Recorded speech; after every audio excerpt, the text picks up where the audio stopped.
안녕하세요. 저는 이제 30대 후반이 된 여성이랍니다. 저와 잠시 인연이 닿았던 어떤 사람들에 대해 오늘 이야기를 해드리려고 해요.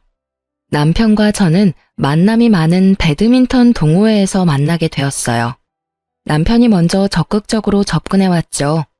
남편은 두 형제 중 맏아들이라고 했어요. 동생은 일찍이 캐나다로 이민을 갔다고 하더군요. 저는 엄마 아빠 슬하에 단 하나밖에 없는 외동딸이었고요. 결혼할 당시 남편은 대학을 나와서 이름만 대면 알만한 회사의 사원이었고 저는 고등학교를 나와서 취직하게 된 작은 기업에 이직 없이 계속 다니고 있던 중이었어요. 남편은 반듯한 외모에 착실해 보이는 사람이었답니다. 우리는 빨리 연인 사이로 발전했고 서로에 대해서 이런저런 이야기를 터놓는 사이가 되었죠. 남편의 아버지는 튼실한 사업체를 운영하시는 분이었고 그리고 집도 강남에 있는 넓은 아파트에서 살고 있다고 했어요. 사실 남편의 이런 집안 사정에 대해 들었을 때 저는 어쩔 수 없이 약간 주눅이 들었어요. 왜냐하면 저는 고졸 직장인에 저희 아버지는 택시기사로 평생을 보내오신 분이었기 때문이었죠. 약간 주눅이 든 것은 사실이지만 저는 저희 집 형편이나 아버지의 직업에 대해서 당당했답니다. 아버지는 정말 성실하게 세상을 살아오신 분이었어요. 저와 엄마는 그런 아버지 덕분에 아주 부유하지는 않아도 남루하지 않게 살 수 있었죠. 아무튼 시쳇말로 조건이 좋은 사람이 고졸의 집안 사정도 아주 평범한 저에게 적극적으로 접근해오니 약간 의외라는 생각도 들었어요. 하지만 진실하게 접근해오는 이 사람이 마음에 들었답니다. 사귄 지 약 1년쯤 되었을 때 남편이 제게 프로포즈를 했죠. 시댁에 인사를 가보니 제 생각보다 더 부유한 집안인 것 같았어요. 땅값도 집값도 비싸다는 서울 강남에 있는 넓은 아파트가 남편의 집이더라고요. 반대를 하시지 않을까 걱정도 했지만 의외로 큰 반대 없이 우리는 결혼에 골인했답니다. 결혼 준비 중에 우리 엄마가 예비 시어머니를 만나서 신혼집 이야기를 하게 되셨다죠. 그런데 생각보다 남편의 저축이 많지 않더라는 것이었어요. 그리고 시댁에서도 신혼집 마련을 위해 예상보다 훨씬 적은 돈밖에 도움을 주지 못하셨죠. 현금이 많지 않다고 하셨어요. 남편이 버는 돈도 모두 시아버지의 사업에 재투자를 한다고 했죠. 그래서 우리는 방이 2칸 딸린 작은 연립에서 신접 살림을 시작했답니다. 참, 저희 친정 이야기를 좀 해드리고 넘어가야겠어요. 사실 우리가 결혼하기 얼마 전에 시골에 계시던 할아버지가 그만 뇌졸중으로 돌아가시고 말았었죠. 그런데 장례식까지 모두 치른 후 정말 깜짝 놀랄 만한 일이 벌어졌어요. 안녕하십니까. 최재영 씨의 유언을 집행하기 위해 찾아왔습니다. 변호사 서문수라고 합니다. 할아버지의 유언을 집행한다니 처음에 우리 식구 모두가 무슨 뜻인지 못 알아들었죠. 최재영 씨가 아드님 최일선 씨 앞으로 고향에 있는 땅과 서울, 경기권의 땅, 그리고 상가 건물 2채를 상속하셨습니다. 변호사라는 사람이 말하는 할아버지와 아버지의 함자는 분명히 맞는데 내용이 영 이해가 가지 않는 것이었어요. 할아버지는 농사를 평생의 천직으로 알고 사셨던 분이었거든요. 이런 정도의 재산을 모으실 만한 처지가 아니셨어요. 변호사에게 물어보니 오랜 기간 동안 꾸준히 투자를 해오셨던 것 같다고 하더군요. 아무튼 그렇게 해서 아빠는 생전 처음으로 남들이 부유하다고 할 만한 사람이 되셨죠. 그리고 엄마와 의논하시더니 그 재산은 역시 할아버지의 뜻을 받드는 데 쓰는 것이 좋다고 결정을 내리셨어요. 농사를 천직으로 하셨던 할아버지의 뜻에 따라 택시기사 일을 그만두시고 고향에 내려가서 농장과 목장을 크게 확장하시겠다는 것이었죠. 아빠는 타고난 성실함을 바탕으로 열심히 일하셨고 농장과 목장은 그런 아빠의 손을 타고 성장을 거듭했답니다. 아빠의 고향과 인근 도시들에서는 아빠가 경영하시는 목장에서 생산되는 한우가 인기를 끌고 있었어요. 깨끗한 것만을 먹여서 잘 키운 한우, 맛이 좋을 수밖에 없었죠. 이제 곧 서울에 판로를 개척해야겠다는 생각도 가지고 계셨답니다. 아무튼 친정에서 겪은 뜻밖의 횡재에 앞으로 가족 모두 웃는 날만 가득할 줄 알았는데 결혼한 지 얼마 안 돼서 저와 시부모 사이에 조그마한 갈등이 생기기 시작했죠. 처음 만난 시모와 시부 모두 인상이 서글하신 분들이었죠. 그래서 솔직히 결혼 전엔 이분들과의 고부 갈등은 없을 줄 알았습니다. 예, 집에 김치가 떨어졌구나. 집에 와서 김치 좀 담가놓고 가거라. 그리고 네 아버지가 해물 넣고 부친 부추전을 아주 좋아하신다. 온 김에 그것도 좀 해놓고. 결혼하고 나서도 직장 생활을 접지 않고 있던 저였어요. 반드시 제 손을 빌리지 않아도 될 일을 가지고 시어머니가 저를 불러대기 시작한 거였죠. 나는 원래 손이 약해서 물일을 잘 못한다. 데리고 있던 아줌마가 있었는데 이제 그 아줌마도 늙었는지 영 옛날만 못해서 내보냈어. 아직 새 사람을 못 찾았다. 그동안은 네가 수고를 좀 해야겠구나. 제 직장과 시집은 그리 가까운 거리는 아니었답니다. 하지만 시어머니가 결혼 후 처음으로 제게 시키는 일이었어요. 단칼에 못 가겠다고 할 수가 없어서 바리바리 시장을 봐서 시집으로 갔죠. 정말 시어머니는 손 하나 까딱 안 하더라고요. 저 역시 엄마 슬하를 벗어난 지 얼마 되지 않은 사람이라 이런 일이 익숙하지 않은 때였어요. 시어머니에게 묻고 물어서 간신히 김치를 담그고 부추전을 부쳐놓고 집에 돌아왔답니다. 남편이 먼저 들어와 있었기에 약간 불평을 했어요. 어머니가 갑자기 집에 와서 김치 담그라고 하시고 전 부치라고 하셔서 이제 왔어. 그런 정도는 어머님이 하셔도 되는 일일 텐데. 퇴근하고 바로 오라고 하셔서 여태 앉지도 못하고 일하다 왔어. 그럴 수도 있지. 우리 엄마 원래 몸이 약해서 그런 일 잘 못해. 네가 많이 도와드려야 될 거야. 엄마가 그런 일을 많이 안 해보셨거든. 솔직히 남편한테서 얼마나 고생이 많았느냐, 힘들었겠다. 이런 대답을 기대했던 저는 실망을 할 수밖에 없었답니다. 피곤하기도 하고 해서 그날은 그냥 그렇게 넘어갔어요. 그런데 시어머니의 이런 요구는 이후에도 계속되었답니다. 심지어 시집에서 키우는 강아지를 애견 미용실에 데리고 가서 미용시켜 오라는 요구도 있었다니까요. 이번에는 시모에게 직장인인 제 상황을 다시 상기시키고 그러지 말아달라는 말을 해야겠다고 생각했죠. 시집에 가보니 어머니는 한가하게 매니큐어 칠을 하고 있더라고요. 그러니까 바쁜 일도 없으면서 직장을 다니는 저를 굳이 불러서 일을 시키는 것이었죠. 어머니, 이런 말씀 죄송해요. 하지만 저 직장인이에요. 퇴근하고 나서 바로 집에 가서 저녁 준비까지 해야 해요. 그런데 이런 일로 예고도 없이 부르시면 제가 주부로서 살림을 제대로 이끌어갈 수가 없어요. 어머니, 죄송하지만 사소한 일은 어머님께서 직접 하시고 좀 힘들다 싶은 일은 미리 좀 말씀해 주세요. 이런 저의 말을 들은 시어머니가 그야말로 불같이 화를 내는 것이었어요. 아니, 시집 온 지 얼마나 됐다고 새 며느리가 시어머니한테 말대꾸냐? 어른이 이래라 하면 다소곳이 네 하고 할 일이지. 가타부타 토를 달아? 역시 사람은 배우고 봐야 하는 일이로구나. 거기다 안 봐도 너네 집안 가정교육이 어떤 수준인지는 잘 알겠구나. 제대로 다 다시 배워야겠어. 저를 가지고 뭐라고 하는 것은 참을 수도 있었죠. 하지만 가정교육까지 들먹인다는 것은 결국 우리 부모님이 잘못했다는 말이잖아요. 제가 또 참지 못하고 시어머니에게 말했어요. 어머니, 저희 엄마 아빠 가난하게 살아오셨지만 남한테 손가락질 안 받고 사신 분들이시고 저도 자라면서 그런 부모님 밑에서 남들한테 가정교육 못 받았다는 소리 안 듣고 자랐어요. 저희 부모님에 대해서까지 말씀하시는 것은 좀 듣기 어렵네요, 어머니. 어머니가 대노하신 것은 물론이고 이 문제를 가지고 우리 부부가 대판 싸움이 붙었죠. 어디다 대고 버릇없이 시어머니 욕이야, 욕이. 너희 집안에서 너를 그렇게 가르쳤냐? 한 번만 더 우리 엄마에 대해서 험담이 나오면 그때는 내가 안 참을 줄 알아? 정말 어이가 없기도 하고 서럽기도 하더라고요. 안 참으면 도대체 어떻게 하겠다는 건가요? 그날 밤 우리는 처음으로 큰 방과 작은 방에서 따로 잤답니다. 그리고 아침에 밥도 먹지 않고 각자 출근해버렸죠.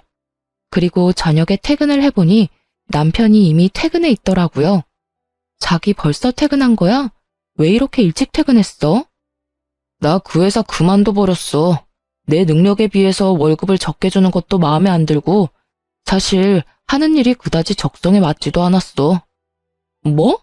그렇다고 인원도 없이 회사를 그만두면 어떻게 해? 우리 집 수입이 절반으로 줄어드는 일이잖아. 적금 크게 들어놓은 곳은 다 어떡하고? 남편은 이런 저의 타박에 귀찮다는 듯이 TV 볼륨을 키워버리더라고요. 사실 남편의 이런 말을 들었을 때는 좀 힘이 들어서 조퇴 정도 한 것이려니 생각을 했었죠.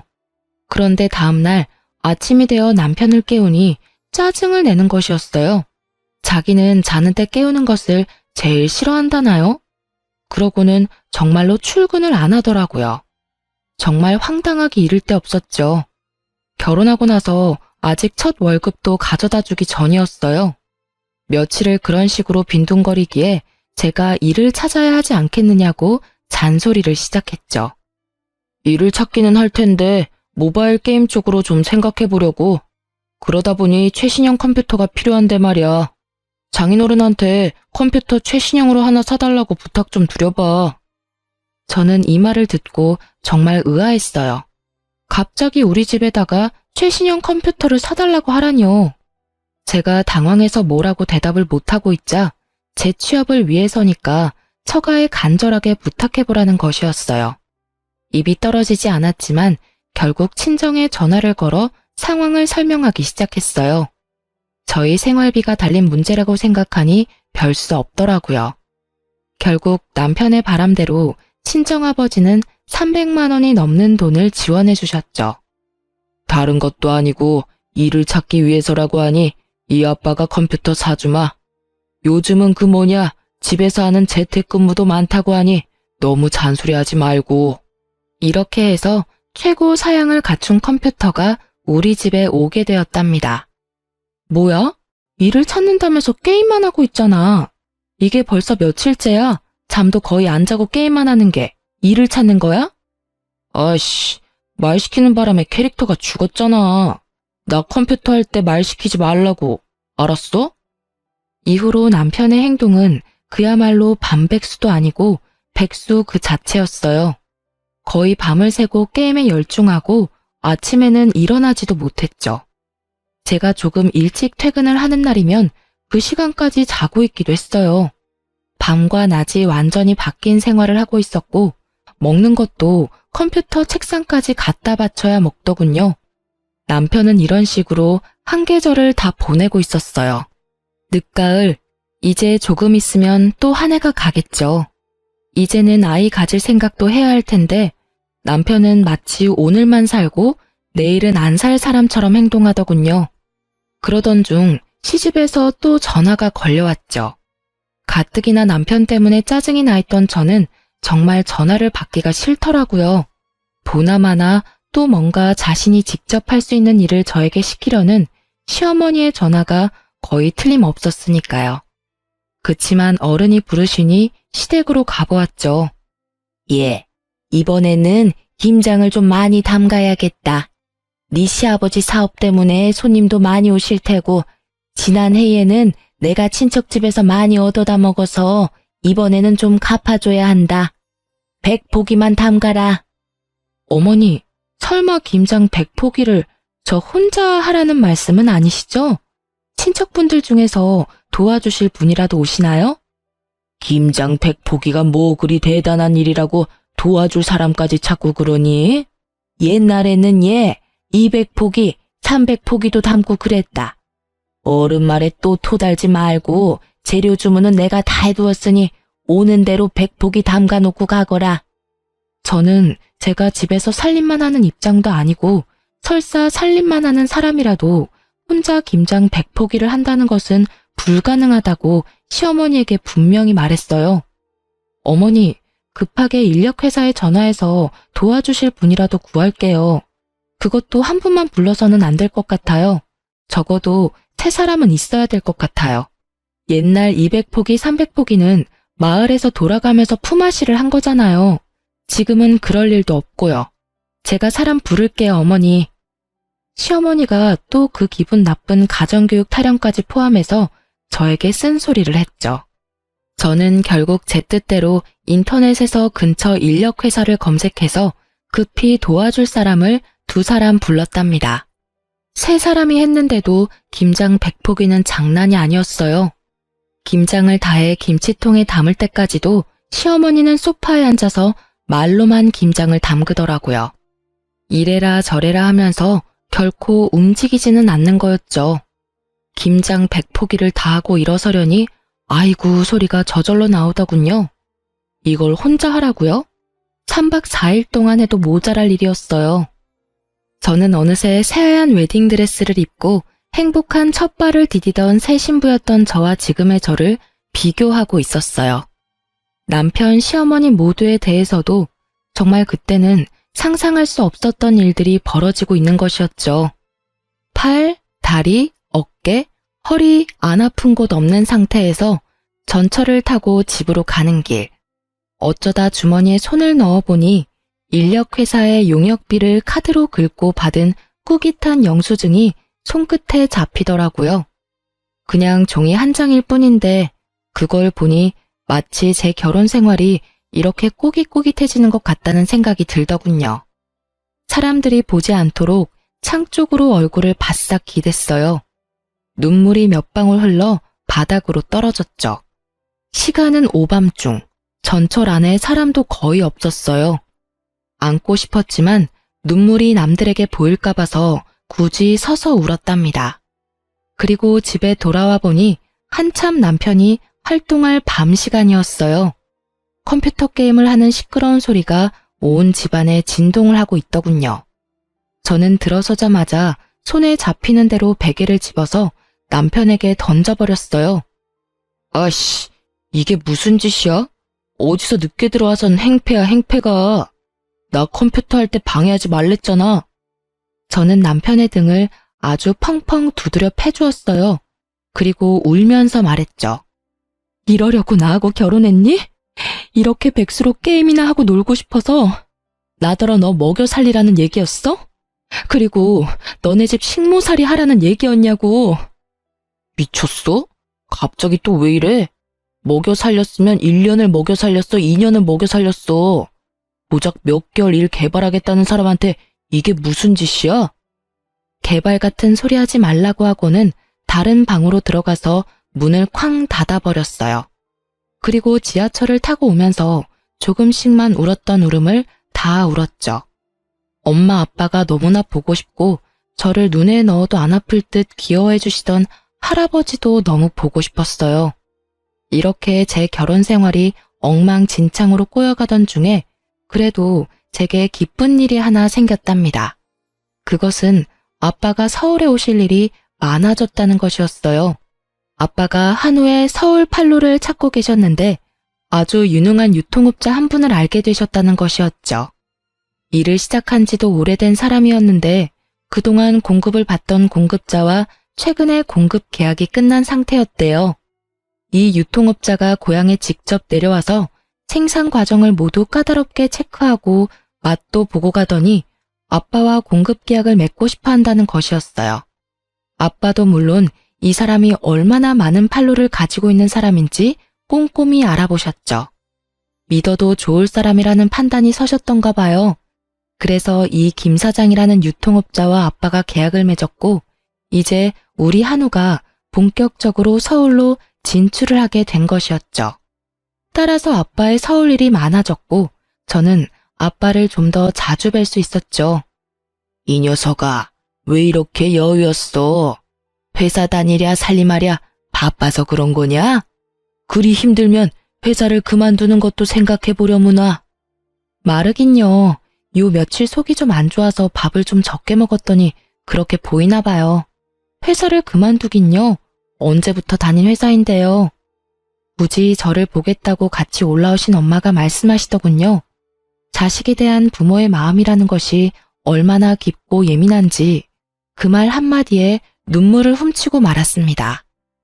너 김서방하고 사이에 무슨 일이 있지? 아니면 아이가 들어섰던가? 내 보기엔 아이가 들어선 건 아닌 것 같고 무슨 일인지 어서 이야기해봐라. 저는 엄마의 말에도 역시 아니라고 고개를 저었지만 그러는 사이에 제 눈에 어느새 눈물이 한두 방울 고여 있었나 봐요. 그걸 엄마가 또 놓치지 않고 보신 것이었어요.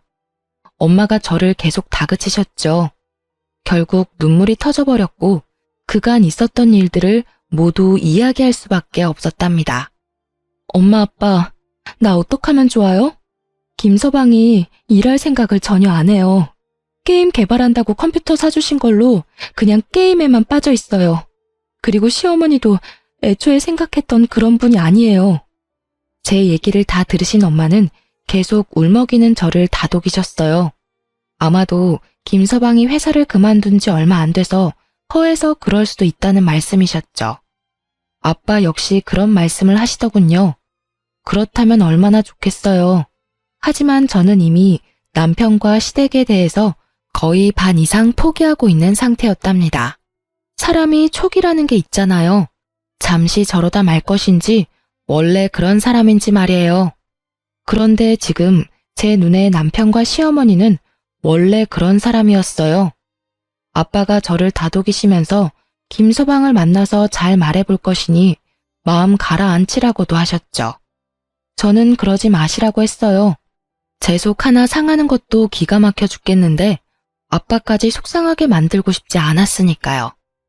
그렇게 아빠가 사주시는 맛있는 밥도 제대로 먹지 못한 채 엄마 아빠는 다시 고향으로 내려가셨고 저는 또 그 절망적인 우리 집으로 돌아왔죠. 남편의 컴퓨터 책상 주변에는 먹다 남은 음식들과 먹고 나서 싱크대에 갖다 놓지 않은 지저분한 그릇들이 잔뜩 쌓여 있더군요. 이젠 뭐 별로 놀랍지도 않았어요. 그리고 처음으로, 정말 처음으로 이혼이라는 단어를 떠올렸어요. 제가 보기에 남편은 결코 치유될 길 없는 구제불능이었거든요. 그리고 원래 제 계획은 빨리 아이를 가지려는 것이었죠. 그런데 이제 저는 남편 몰래 피임약을 사서 먹기 시작했답니다. 이미 각방을 쓰고 있긴 하지만 그래도 젊은 남녀가 한 집에서 지내니 혹시라도 무슨 일이 있을까 싶어서였어요. 걱정이 되신 엄마가 더욱더 자주 제게 전화를 하셨죠. 하지만 전화를 하실 때마다 기쁜 소식을 전해드릴 것이 없었어요. 저는 어떻게 하면 엄마의 걱정을 줄여드릴 수 있을까를 생각해서 상황을 오히려 축소하고 있기는 했죠. 그런데 부모를 속일 수는 없더군요. 드디어 엄마도 울먹이며 말씀을 시작하시더라고요. 도대체 김서방이 왜 그런다니? 네 시어머니는 또 왜 그러시는 거고? 결혼 전에 그렇게 멀쩡하게 보였던 사람들이 말이다. 겉모습이야 지금도 너무나 멀쩡하죠. 이렇게 엄마와 제 전화는 결국 눈물로 시작해서 눈물로 끝나는 일이 점점 더 빈번해지고 있었어요. 그런데 어느 날 걸려온 엄마의 전화는 저를 더 절망적으로 만들었죠. 네 아버지와 내가 이 얘기를 너한테 해야 하나 말아야 하나 밤새 의논을 했다만 아무래도 알고 있는 것이 좋겠더구나. 김서방이 다녔다던 회사에 네 아버지가 연락도 해보았고 사람을 사서 조사를 좀 해보신 모양이다. 그런데 그런 사람은 그 회사에 없었다고 하더라는구나. 이 얘기가 마치 꿈속에서 어울렁더울렁거리는 소리처럼 들렸어요. 윙윙 귓속을 맴돌더군요. 그리고 엄마에게 처음으로 이혼하고 싶다는 말씀을 드렸어요. 엄마도 단호하게 마음을 먹었던지 이제는 울지 않으시더라고요. 그리고 아버지가 한우 공급일로 그 김 사장이라는 유통업자를 만나러 곧 서울에 가실 것이니 만나 뵙고 자세한 이야기를 들으라고 하셨죠. 아빠가 서울에 오자마자 저를 먼저 찾아주셨더라고요. 그 김 사장이라는 사람과는 굳이 사업 때문이 아니라 서로 고맙게 해준 것에 대해 술 한 잔씩 하려는 것이니 아빠하고 얘기를 좀 많이 하자는 말씀이셨어요. 아빠는 그날 유통업자 김 사장을 만나시고는 우리 집에 와서 주무셨어요. 남편의 그 꼴도 모두 보셨죠. 장인어른, 저 편의점 하나만 인수하게 해주세요. 정말 열심히 일해서 수연이 고생 안 시키겠습니다. 평상시에 일에 대한 생각이 없던 사람이 편의점을 차려주면 갑자기 일 생각이 생긴다든가? 그런 이야기는 내 생전 들어보질 못했네. 하다못해 밤에 대리운전이라도 하게. 안 사람 혼자 고생하고 있는데 왜 못한단 말인가? 자네 오토바이도 잘 탄다면서? 퀵서비스 일도 요즘은 꽤 보수를 주는 것으로 알고 있네. 아빠는 남편의 본색을 너무나 잘 꿰뚫어보고 계셨죠. 사실 아빠만큼 사람에 대한 이해가 깊은 분이 어딨겠어요. 반평생을 택시기사로 지내오신 분이었어요. 세상에 안 만나본 인간 부류가 없으시겠죠. 아마 거의 웬만한 철학자 못지 않으실걸요? 아빠가 돌아가시고 나서 남편의 표정이 아주 볼만하더군요. 아빠가 나가신 현관문을 뚫어져라 째려보고는 제가 듣고 있는데도 불구하고 자린고비 영감이라며 비난을 쏟아내기 시작했죠. 더 이상 싸우고 싶지도 않고 해서 그냥 놔두고 나와서 혼자 거리를 걸어 다녔어요. 그렇게 생각 정리한 다음 집에 들어와서 남편에게 단호하게 말했죠. 우리 이혼해. 자기하고 살고 싶은 생각이 없어. 아니, 자기라는 사람에 대한 희망이 없어. 그 어떤 기대도 없고. 이런 상태에서 결혼 생활을 지속하는 것은 자기나 나한테 도움이 안 돼. 우리 이혼하자. 남편이 갑자기 실실 웃기 시작하더라고요. 웃는 얼굴에 침 못 뱉는다는 말이 있지만 그 웃는 얼굴에는 정말 침이라도 뱉어주고 싶더군요. 감정이 앞서는 걸 간신히 참고 조용히 남편의 대답을 기다렸어요. 이혼? 내가 왜 이혼을 해? 내가 뭘 그렇게 크게 잘못했는데? 바람을 피웠어. 그렇다고 마누라를 두들겨 패기를 했어. 아니, 고작 일 몇 개월 쉬고 있다고 이혼을 하면 세상에 이혼 안 한 사람 없을걸? 나 절대 이혼 못해. 그런 와중에 시어머니가 저를 또 호출하더군요. 전화를 받아보니 이번에는 집에 손님들이 오시기로 했다며 저더러 손님 대접을 요구하기 시작했어요. 정말 가고 싶지 않았지만 강요하다시피 오라고 하는 데에는 어쩔 수가 없더군요. 남편 꼴이 보기 싫어서 아주 일찍 집에서 나왔죠. 시집의 약속 시간보다 거의 1시간이나 빨리 도착하게 되었어요. 예, 너 이 시간에 웬일이니? 너 1시간이나 더 있어야 오기로 했었잖아. 아유, 우리 나중에 얘기해요. 우리 며느리가 너무 일찍 와서 말이에요. 이걸 어쩌나?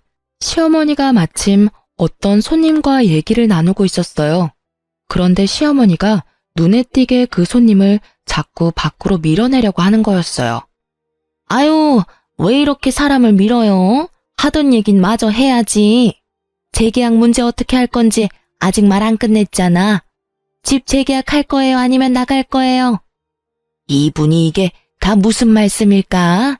재계약이라뇨? 무슨 말씀을? 집? 재계약? 그러니까 뭔가요? 이 집이 재계약의 대상이 되는 그런 집이란 말인가요? 직감적으로 저는 이 집 역시 시집의 자가가 아니라는 것을 알아챘답니다.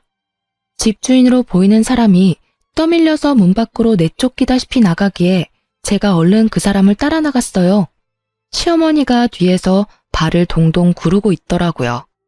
그 집주인으로 보이는 사람에게 제가 며느리라서 어차피 재계약을 하시려면 제가 보증금을 도와드려야 한다고 거짓말을 했죠. 거짓말이라는 것을 정말 안 하고 사는 사람이었는데 필요한 순간이 되니까 그것도 술술 나오더라고요. 그 사람의 말인즉 보증금 7천만 원, 월세 300만 원에 새들어 살고 있다는 것이었어요. 사실을 확인하고는 시댁으로 다시 들어갔죠. 역시 또 시아버지의 사업에 재투자를 해야 해서 집을 팔아서 이렇게 됐다며 제가 먼저 물어보지도 않았는데 술술 설명하는 것이었어요. 그놈의 재투자는 무슨 만병통치약인가요? 무슨 일이 있을 때마다 튀어나오니 말이에요. 어머니, 사시는 곳도 강남 아니면 못 사시겠던가요? 하긴 저희 집에서 농사지어 올려보내신 음식물 쓰레기 봉투에서 발견한 적도 많이 있었어요. 서울에서는 구하지도 못할 음식들이었다고요. 제가 서러워서 말씀드리지 않고 넘어갔지만요. 그랬어요. 저희 집에서 농사지은 것들이라고 제가 시집에 가져다 주니 시어머니가 그대로 쓰레기 봉투로 직행시키더군요. 제가 얼마나 마음이 아팠던지요. 그때 시어머니가 말하기를 강남 백화점에 식품관만한 곳은 없다고 했었죠. 어머니, 훨씬 더 많은 사람들이 다른 곳에서 건강하게 살고 있어요. 도대체 한 달에 300만 원씩이나 월세를 주면서 강남에 사셔야 하는 이유가 뭔가요? 다른 곳에 가셔서 건강하게 사는 사람들하고 어울려 보세요. 서울 변두리나 경기권에 가면 정말 하루하루 성실하게 벌어서 착실하게 저축해 자기 집 마련하는 사람들이 얼마나 많은데요. 당장 집 빼서 이사하시고 마음 편하게 사세요. 그게 대다수 사람들이 사는 방식이에요. 아시겠어요? 아유, 싫다 얘. 우리는 여기 아니면 못 살아. 다른 데는 다 구질구질하다. 여기가 명실공히 대한민국에서 제일 살기 좋은 곳이야. 지나다니는 사람들을 봐라. 때깔이 다르지 않니? 너도 여기서 몇 개월만 살아봐. 그 촌스러운 때깔이 확 벗겨질 거다. 정말 이놈의 시집은 구제불능이었어요. 어떻게 이렇게 제대로 속아 넘어갈 수가 있었을까요? 저는 이제 바로 저라는 사람을 마음속에서 실컷 때려주고 있었답니다. 지질이 병신, 어떻게 이렇게 속아 넘어갈 수가 있어? 도대체 어떻게 그렇게 사람을 모를 수가 있어? 할 수 있는 모든 자책의 소리들이 제 마음속을 다 거쳐갔어요. 그리고 집에 들어와서는 그 사실을 알게 된 것조차 남편에게 말할 필요도 없다고 생각했고 그냥 방구석에서 옷도 갈아입지 않은 채로 구겨져 잠이 들고 말았죠. 남편은 여전히 이혼을 거부하고 있었고 저는 아름아름 변호사 사무실을 찾아다니고 있을 즈음이었어요. 아빠가 서울에 오셨더라고요. 아빠가 서울에 오시는 일은 김 사장님을 만나러 오시는 일이 대부분이었죠. 그런데 아빠가 집으로 오지 않으시고 밖에서 만나자고 하시더군요. 어차피 김 사장하고 약속이 있어서 왔으니 우리 딸 맛있는 거 사주려고 하신다고요. 나가보니 어떤 일식집의 방이었어요. 제가 들어가니 그 김 사장님이라는 분이 아직 계셨어요. 제가 일을 방해했나 싶어서 얼른 다시 나오려 했죠. 아이고, 나갈 것도 없어요. 따님, 아버님하고 얘기 다 끝났어요. 듣던 대로 아주 참하게 생겼네요. 그럼 저는 이만 물러갈 테니 부녀간의 얘기 많이 나누세요. 아, 그리고 참, 우리 형님 얘기는 그냥 귀에서 흘려버리세요. 말씀을 드려놓고도 참 부끄럽네요. 부끄러우실 게 뭐가 있어요. 사장님이 그런 힘든 일까지 다 짊어지고 계시다니 참 대단하시네요. 혹시라도 제가 도울 일이 있으면 말씀 주세요. 어떻게든 도울 테니까요. 제가 안녕히 가시라고 인사를 하고 아빠 맞은편에 앉아서 형님 얘기가 무슨 얘기냐고 물었어요. 아빠가 말씀하시기를 김 사장님한테 형님이 한 분 계시는데 그야말로 온 집안과 온 세상에 소문난 분이라는 것이었어요. 있지도 않은 사업체 사장을 사칭하면서 특허증을 위조해서 투자자를 유치하기도 하고 일평생을 그런 식으로 세상을 산다는 거야. 그걸 김 사장이 다 수습하고 다닌다는구나. 집안이 다 그 모양이고 둘째 아들놈 하나만 멀쩡하대. 둘째 아들이 아주 가족을 떠나서 이민을 가버렸다지. 아유, 왜 어떤 사람들은 자신의 가장 가까운 사람들에게 피해를 입히면서 살아갈까요? 하긴 제 남편만 해도 마찬가지였죠. 가장 가까운 사이인 저를 가장 힘들게 하는 사람이었으니까요. 아빠가 사주는 맛있는 밥을 먹고 우리 부녀는 커피 전문점에 가서 커피도 같이 마셨어요. 아빠와 따뜻한 시간을 보내다 보니 어느새 시름도 많이 잊혀지더군요. 그렇게 아빠가 고향으로 다시 내려가시고 저는 다시 괴로운 일상으로 돌아와 있었어요. 처음엔 생각만 해도 너무나 마음이 따스했던 우리 신혼집이 지금은 정말 제일 가기 싫은 곳이 되어 있었죠. 하지만 제가 굳이 갈 데가 어디 있겠어요? 집으로 들어가서 하루를 또 자는 것 같지 않게 자고는 아침에 출근을 했어요. 그렇게 일상적인 나날이 몇 주 더 흘러가고 있었죠. 그러다가 아빠의 전화를 받게 되었어요. 반가워서 나오라고 하시는 곳으로 얼른 갔죠. 아빠의 표정이 묘하더라고요. 상당히 분노에 차 계시는 것 같기도 했고 또 저를 너무나 가엾게 바라보시는 것 같은 복잡한 표정이셨답니다. 아빠, 왜 그러세요? 무슨 일이 있으세요? 아니면 어디 편찮으세요? 우리 아빠가 그렇게 당황하시고 화가 나 계신 모습은 태어나서 처음 뵙는 모습이었어요. 아빠가 잠시 침착함을 되찾으시기 위해 시간이 필요하신 것 같더군요. 그래서 무슨 일인지는 모르지만 저는 잠시 아무 말 없이 그냥 기다려드렸어요. 내가 여기 이 레스토랑에 왜 왔는지 아니? 다른 아닌 김 사장하고 약속이 있어서 왔단다. 그런데 김 사장이 아니라 그 형님이 김 사장에게 점심을 사겠다고 했다는 거야. 갑자기 돈이 생겼다면서 이 고급 레스토랑을 택하더라는구나. 저는 갑자기 침이 꿀꺽 넘어갔답니다. 다음 말이 기다려질 때 일어나는 현상이겠죠. 그런데 재밌어서가 아니라 뭔가 저와 관련된 일이라는 쎄한 느낌이 들었거든요. 그 김 사장이 그 형님이란 사람에게 사업을 하면서 신세를 지는 사람이 많이 있는데 마침 서울에 와 있는 것 같으니 합석을 하면 될지를 물었다네요. 그러자 형님이 흔쾌히 허락하더라는 것이었죠. 그래서 아빠한테 연락을 했고 아빠가 감사하게 초대에 응하셨다는 것이었어요. 그리고 다음에 일어난 일에 대한 아빠의 자세한 이야기를 듣고는 정말 저는 몸이 휘청하는 것을 느꼈답니다. 김 사장님, 초대해 주셔서 감사합니다. 형님께 폐가 되는 건 아니겠죠? 오면서도 걱정이 됐습니다. 별 말씀을요. 제 사업을 도와주시는 분이라고 하니까 형님이 진작 모셨어야 하는 분 아니냐고 하시던걸요. 그렇게 김 사장님과 아빠 사이에 몇 마디가 지나고 나자 그 형님이라는 분이 약속 장소로 들어섰다죠. 제 형님이십니다. 형님, 이쪽이 제가 말씀드린 그분이에요. 제가 정말 도움을 많이 받고 있습니다.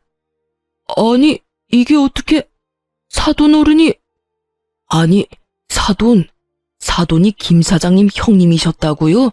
이게 도대체 어떻게 된 일입니까? 두 분이 사돈간이셨어요?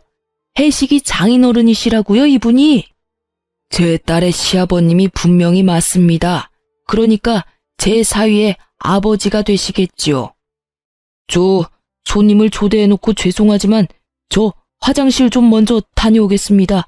그럼 잠시만. 그렇게 그 형님 된다는 분, 아니 제 시아버지가 화장실에 간다고 나가놓고는 안 들어오더라는 것이었죠. 김 사장님이라는 분이 형님을 찾으려고 자리에서 일어섰지만 아빠가 말리셨다는 것이었죠. 아마 이미 멀리 가셨을 것이라고요. 어떻게 이런 일이 생길 수 있는지 곰곰이 생각해봤는데 김 사장님이 마침 유행성 질병에 걸려 조카의 결혼식에 참석할 수가 없었다고 말했대요. 그래서 사돈의 얼굴도 몰랐기에 이런 황당한 일이 벌어진 거죠. 더 이상 놀랄 것도 없다고 생각했었는데 아빠가 겪으셨을 그 황당함을 생각하니 눈물이 솟구치더라고요. 아빠가 저를 다독이셨지만 저는 오랫동안 눈물을 그칠 수 없었어요. 나중에 안 일이지만 돈이 생겼으니 점심을 사겠다고 했던 그 돈도 김 사장님이 수습을 하고 다녀서 신용도가 조금 올라가니까 또 대출을 최대한으로 받은 돈이라는 것이었죠. 제가 진정이 좀 된 다음 아빠와 저는 어쩌면 이 사태의 마지막을 장식할 수 있을 만한 한 가지 계획을 마련했답니다. 집에 가서 남편에게 말했지요. 아빠가 상속에 관해서 하실 말씀 있으시대. 지난번 왜 편의점 얘기도 했었잖아. 그것하고도 관련이 있는 것 같아. 집에 같이 내려오래. 그러면 그렇지. 딸 자식하고 같이 사는 사람을 이렇게 푸대접 하셔서야 쓰나. 다른 놈들은 훨씬 못한 집으로 장가를 갔어도 다들 사업 하나씩은 처가에서 차려봤더구만. 다음날 남편과 저는 할아버지가 일구시고 지금 아빠가 관리하고 계시는 고향의 농장으로 내려갔죠. 부모님이 마루에 찻상을 준비해놓고 우리를 기다리고 계셨어요. 장인어른, 안녕하셨습니까? 이제야말로 마음을 바꾸신 거죠? 제가 절대로 수연이 고생 안 시킨다니까요. 지금까지도 실컷 고생시켰네. 더 고생시키면 안 되지. 그리고 이혼은 무슨 이혼인가? 결혼한 지 얼마나 되었다고. 어떤 애비가 딸 자식 호적에 줄 가는 걸 바라겠나? 자네, 우리 수연이 사랑하나? 남편의 표정이 싱글싱글해지고 있었어요. 어릴 때 학교에서 빵과 우유를 간식으로 나눠준 일이 있었죠. 한참 줄을 섰다가 빵을 받은 아이의 얼굴에서 순수함을 뺀 얼굴이 지금 남편의 얼굴 표정이었답니다. 그럼요, 장인어른. 제가 수연이를 안 만났으면 정말 어떻게 살았을지 모르겠습니다. 수연이가 저보다 어리지만 더 어른스럽다니까요. 수연이를 안 만났으면 굶어 죽었겠지. 그렇게도 일하는 것이 싫으니 말이야. 그리고 자네 같은 사람하고 살다 보면 철이 더 일찍 들어버려서 어른스러워지기 마련이라네. 아빠가 드디어 마지막 스트라이크 불을 던지셨죠. 나는 말일세, 이 농장하고 목장을 내 아버님의 뜻에 따라서 키워왔네. 나중에도 아버님의 뜻에 따라서 처분할 생각이야. 요즘 젊은 사람들 너무 농사를 기피하고 있어. 영농 후계자를 양성하는 기금으로 사회에 환원할 걸세. 자네가 우리 수연이를 사랑한다고 하니 여기 와서 10년만 열심히 일하게나. 그러고 나서 영농 후계자 양성 기금으로 기부하고 남는 것이 있다면 자네를 줌세. 그러니 이혼은 생각하지 말게나. 뭐라고요? 이 똥냄새 나는 데서 10년을 일하라고요? 그것도 기부하고 남은 중에서 준다고요? 지금 장난하시는 겁니까? 농담이시죠? 나순 밥 먹고 왜 쉰소리를 하겠나? 나 아침에 찬밥 안 먹고 새로 지은 밥 먹었다네. 남편이 드디어 본색을 드러내더군요. 아씨, 좀 데리고 놀려다 아버지가 한 재산 물려받았다고 하기에 외동딸이라 뭐가 좀 있을 줄 알았지. 완전히 똥 밟았네. 딸 자식 호적에 줄 가는 거 바라지 않는다면서요. 편의점 하나 정도 내주셨으면 호적에 줄 갈 일 없었잖아요. 이혼해줄게. 이혼해준다고. 편의점을 덕 갖다 바쳤으면 호적에 줄이 가는 것이 아니라 인생 전체에 줄이 갈 것 같아서 자네가 편의점 얘기 꺼냈을 때 내가 안 된다고 한 거였네. 남편이 연신 퇴퇴거리며 재수없다는 표정을 굳이 감추려고도 안 하더군요. 경력이 있으면 회사를 알아보라고나 할 테지만 경력도 사칭이었고 도대체 자기네 집하고 자기한테 정말인 건 뭐야? 키운다는 강아지는 정말 강아지 맞아? 뭐 늑대 새끼나 그런 거 아니고? 우리 아빠 평생 택시기사로 성실하게 일하셔서 서울에서 우리 살던 집 마련하셨었어. 강남의 그 아파트하고 비교할 수도 없는 궁전 같은 우리 집이었지. 지금도 아빠는 고용인들하고 똑같이 밖에서 일하시면서 할아버지의 뜻을 받들고 계셔. 세상과 맞서서 이렇게 성실하게 살아갈 용기는 없는 거야? 그리고 이렇게 세상의 구석으로나 숨어 다니겠다는 거야? 나는 세상의 밝은 곳에서 살고 싶어. 다행히 이혼에 대한 뜻이 맞은 것 같으니 재판까진 안 해도 되겠네. 그리고 잠시 내 남편이었던 사람이라서 진심으로 위해서 하는 말인데 세상의 밝은 곳으로 나와. 그래서 당당히 태양을 마주보라고. 그러지 않은 이상 인격이 바닥을 때리는 그런 사람들하고는 이제 인연 끝이야. 다시는 보고 싶지 않아서 이혼 도장도 변호사가 받으러 갈 거야. 그럼 잘 가. 저는 이렇게 남편과 재판 없이 이혼했답니다. 그리고 직장을 그만두고 아빠, 엄마가 계신 이곳에서 열심히 일하며 살고 있어요. 아마도 그 사람들이 더 길게 저를 속였을 수도 있었을 테죠. 하지만 저는 이렇게 빨리 그런 인간들의 정체를 알 수 있게 된 것이 돌아가신 할아버지가 이 손녀에게 주신 선물이라고 생각하고 있답니다. 고향에 온 지도 어느새 1년이 넘었네요. 아빠가 조심스럽게 제게 말씀을 꺼내셨어요. 아빠와 거래하고 있는 농장 대표가 저를 보시고 며느리감으로 탐을 내신다고요. 하지만 저는 아직 이혼의 상처를 못 씻고 있답니다. 그래서 결혼이 부담스러운 상태예요. 하지만 빨리 상처를 잊어야 하겠죠. 그 거래처 대표의 아들은 제가 한 번 이혼한 것을 알고 있지만 우리 부모님과 저의 됨됨이를 알고 있기 때문에 자신이 적극적일 수밖에 없다고 하고 있어요. 서두르지 않으려고요. 그래서 언젠가 사람으로 다친 상처를 어느 정도 치유하는 날 새 출발을 하려고 생각하고 있답니다. 지금까지 제 기막힌 이혼 스토리 읽어주셔서 감사합니다. 다들 좋은 하루 되세요.